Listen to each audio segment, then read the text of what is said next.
काभ्रेको पनौती जलमग्न भएको छ र हिजो राति अविरल रूपमा आएको वर्षाले गर्दा अहिले बाढीभित्र छिरिएको छ।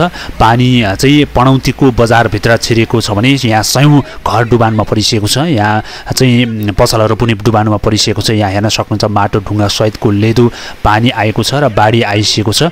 धेरै घरहरू पनि लाने क्रम जारी रहेको छ भने यहाँ चाहिँ मोटरसाइकलदेखि लिएर हरेक कुरा चाहिँ अरू सामानहरू पनि लाँदैछन्। तपाईँले हेर्न सक्नुहुन्छ डुबानमा परिसकेको छ। गाडीहरू चाहिँ डुबानमा परिसकेको छ। यो काभ्रेको पनौती रहेको छ। हिजो राति अविरल रूपमा 81 वर्षा आयो र पानी आयो। पानी परेपछि यसरी चाहिँ बाढी आएको छ। हेर्न सक्नुहुन्छ दर्शक महानुभावहरू, यहाँ चाहिँ धेरै मानिसहरूको चाहिँ यहाँ पसलहरू चाहिँ ब्लक गरेको अवस्था देख्न सक्नुहुन्छ, बन्द गरेको अवस्था देख्न सक्नुहुन्छ भने मानिसहरू पनि यहाँ बगिएको देख्न सक्नुहुन्छ तपाईहरूले। यहाँ चाहिँ एकदमै डुबानमा परिसकेको छ यहाँ र सामानहरू कसैको सामान पनि यहाँ बाहिर निकाल्न नसक्ने भएको छ। 81 रुपियाँमा पानी पर्यो र पानी परिसकेपछि यसरी चाहिँ बाढी भित्र छिरेको छ भने यहाँ गाडीहरू हिँड्न पनि असजिलो महसुस भएको छ। यहाँ गाडी बाइकहरू हिँड्नलाई कुनै पनि गाडीहरू चाहिँ हिँड्नलाई पनि यहाँ चाहिँ एकदमै असक्त भएको छ। यहाँ यसरी पानी परिरहेको छ देख्न सक्नुहुन्छ तपाईहरूले। यो काभ्रेको पनौतीमा रहेका दृश्य रहेको छ। काभ्रे पनौतीमा रहेका यो दृश्य तपाईहरुको माझमा हामी देखाइरहेको छौं।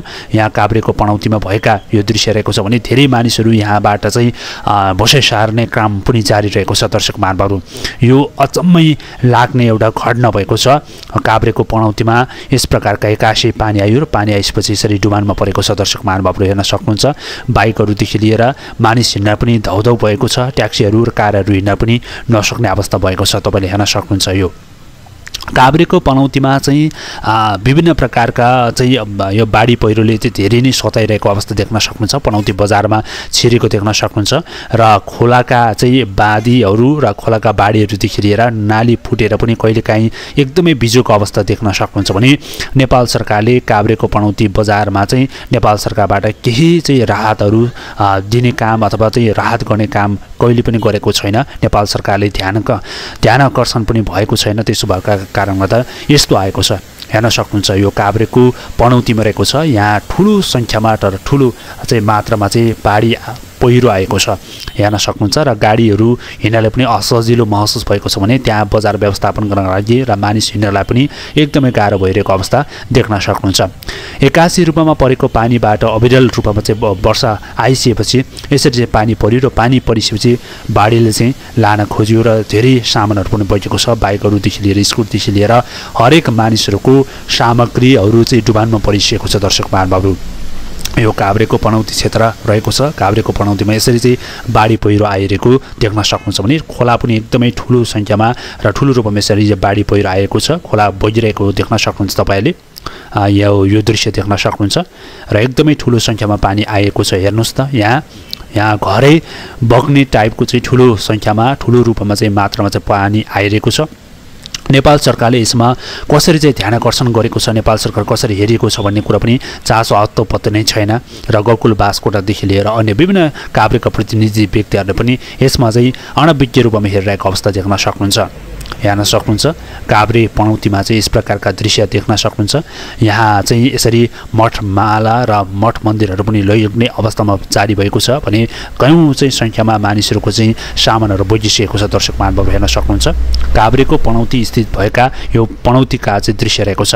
पनौतीको दृश्यमा चाहिँ यहाँ मठ मन्दिरहरू सबै कुरा चाहिँ बग्ने क्रम जारी भएको छ र मठ मन्दिरदेखि लिएर सबै क्रम चाहिँ एकदमै गाह्रो भएको अवस्था देख्न सक्नुहुन्छ। यहाँ चाहिँ यस्तो भएको अवस्था देख्न सक्नुहुन्छ र पनौती महानगरपालिकाभित्र पनि यस प्रकारका चाहिँ समस्याहरू देखिएको छ। यहाँ पनि बाढी भित्रहरू छिरेको छ। यतापट्टि हेर्न सक्नुहुन्छ र धेरै मानिस धेरै चाहिँ बाढीहरू भित्र छिरिसकेपछि तपाईहरूले हेर्न सक्नुहुन्छ यस प्रकारका बाढीहरू भित्र छिरेको छ। भित्र छिरेपछि हिँड्नलाई पनि गाह्रो भइरहेको अवस्था देख्न सक्नुहुन्छ। यो बाढी पहिरोले गर्दा नै यस प्रकारका समस्याहरू सृजित भएको छ। हेर्न सक्नुहुन्छ दर्शक महानुभावहरू, पनौतीको चाहिँ पनौती काभ्रेको पनौतीमा पर्छ र काभ्रेको पनौतीमा यस प्रकारका तपाईहरूले दृश्य देख्न सक्नुहुनेछ। अत्यन्तै एकदमै गाह्रो भइरहेको अवस्था देख्न सक्नुहुन्छ। मानिस हिँड्नलाई पनि र काम गर्नको लागि पनि एकदमै गाह्रो भइरहेको अवस्था देख्न सक्नुहुन्छ।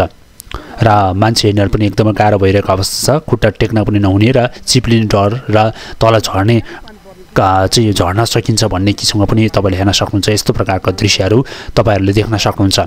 यसैबाट पनि हामीले हरेक कुरामा चाहिँ मध्यनजर गर्न सक्नुहुन्छ। हामीले चाहिँ हरेक कुरामा चाहिँ हामीले बुझ्नुपर्ने आवश्यकता पनि रहेको छ। यहाँ बाढी पहिरो आएको छ, पानी यसरी आएको छ। बाढी पहिरो आइसकेपछि यसरी चाहिँ लग्ने क्रम जारी भएको छ। दर्शक महानुभावहरू, धेरै सङ्ख्यामा चाहिँ मानिसहरू चाहिँ हिँड्नलाई पनि गाह्रो भइरहेको अवस्था देख्न सक्नुहुन्छ। यो काभ्रेको पनौतीमा रहेका छन् र काभ्रेको पनौतीमा चाहिँ ठुलो सङ्ख्यामा चाहिँ जुन बाढीहरू भित्र छिरेको छ, बाढीहरू छिरेर चाहिँ मठ मन्दिरदेखि लिएर हरेक कुरा चाहिँ यहाँ गाह्रो भइरहेको अवस्था तपाईँहरूको माझमा देखाउन चाहन्छु।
पहिलोचोटि गणतन्त्र नेपालका राष्ट्रपति बनिनुभएका रामवरण यादव पनौतीमा आउनुभएको छ। पनौतीमा आउँदाखेरि उहाँलाई चाहिँ पनौती नगरपालिकाबाट पनि पर्यटन प्रवर्धनका लागि आउनुभएको छ र त्यहाँका समितिहरूले पनि उहाँलाई चाहिँ खातामाला लगाउनु भएको छ। उहाँलाई धेरै चाहिँ सहयोग पनि गर्नुभएको छ। धेरैले चाहिँ उहाँलाई वाहवाही पनि गर्नुभएको छ। रामवरण यादव पनौती पर्यटन प्रवर्धन गर्नका लागि आउनुभएको छ र उहाँलाई भेट्नका लागि यहाँका चाहिँ मानिसहरूले, यहाँका समितिले उहाँलाई एकदमै चाहिँ न्यानो स्वागत गर्नुभएको छ भने पछाडिपट्टि देख्न सक्नुहुन्छ प्रहरीहरू पनि रहेको छ, सशस्त्र प्रहरीको टोली बल पनि रहेको छ भने यहाँ चाहिँ रामवरण यादव पनि आउनुभएको छ। रामवरण यादवलाई स्वागत गर्नका लागि यहाँका समितिहरू, सङ्घर्ष समितिहरूले पनि एकदमै उहाँलाई वेलकम गर्नुभएको छ, स्वागत गर्नुभएको छ। दर्शक महानुभावले हेर्न सक्नुहुनेछ। रामवरण यादव गणतन्त्र नेपालका पहिलो राष्ट्रपति हुनुहुन्छ। राष्ट्रपतिको रूपमा उहाँ हुनुहुन्थ्यो र गणतन्त्र नेपालका र उहाँले विभिन्न कामहरू पनि गरिराख्नु भएको थियो। राष्ट्रपति भइसकेपछि गणतन्त्र नेपालमा चाहिँ संविधान संशोधनदेखि लिएर हरेक कुरामा चाहिँ उहाँले ठुलो रूपमा सहयोग गर्नुभएको थियो र त्यसैका कारणले त उहाँ चाहिँ अहिले रामवरण यादव चाहिँ यसरी गाडीमा आउनु भएको छ र गाडीमा आउनु भएपछि गाडीभित्रै नै उहाँलाई राखेर चाहिँ यसरी चाहिँ लाँदै हुनुहुन्छ। हेर्न सक्नुहुन्छ सशस्त्र प्रहरी टोली बल र अन्य धेरै व्यक्तिहरू पनि हुनुहुन्छ। यहाँ धेरै सङ्ख्यामा मानिसहरू चाहिँ उपस्थित हुनुभएको छ। दर्शक महानुभावले हेर्न सक्नुहुन्छ। नेपालमा अधिकांश मान्छेहरू पनि नेपालका चाहिँ नेपाल स्वागत गर्नका लागि र नेपालमा चाहिँ धेरै मानिसको पर्यटनहरू जसका लागि पर्यटन प्रवर्धन गर्नका लागि धेरै मानिसहरू आइसक्नु भएको छ। धेरै मानिसहरूले चाहिँ स्वागत गरिसक्नु भएको छ, गरिँदै हुनुहुन्छ।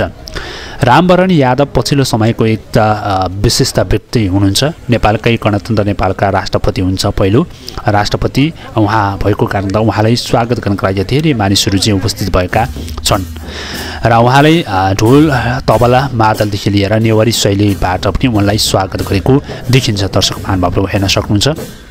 रामवरण यादव पहिलो गणतन्त्र नेपालका राष्ट्रपति हुनुहुन्छ।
ताली बजाऊ इंग्लैंड वो ये जस्ट पासपोर्ट दे पासपोर्ट ले रहा है